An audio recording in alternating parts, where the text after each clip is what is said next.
Hello guys! Another video for today. So, ang content po ng aking video is how to calve your requirements. So, unang-una, yung ginawa ko ay pumunta ako sa school namin, which is kung saan ako nag-graduate ng aking college.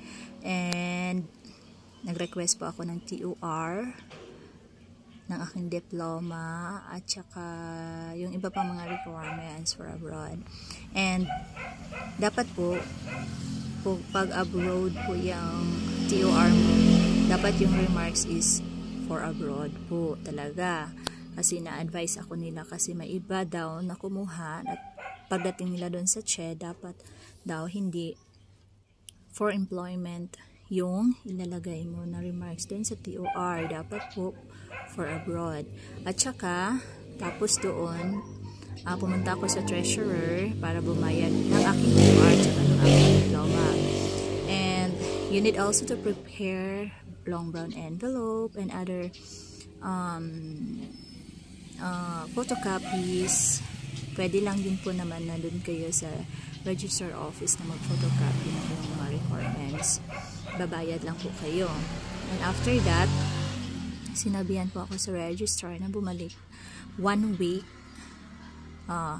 after po nang pumunta ako doon. So ayan, bumalik ako sa school namin 1 week at ichinachat naman nila ako before ako pumunta.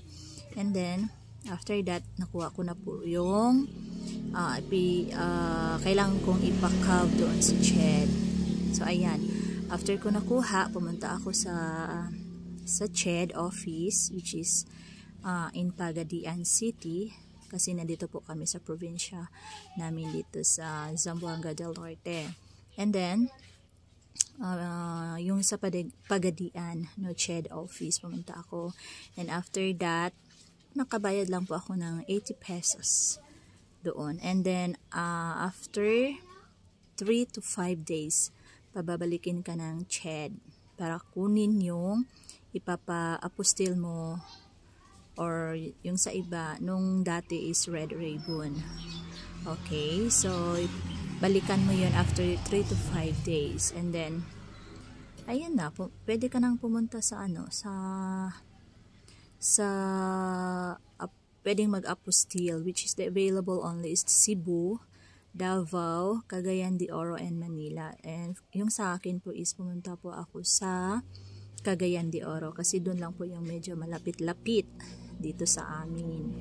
And ayan guys, so ayan na kasimple. Yung lang sa atin is yung pag-travel natin.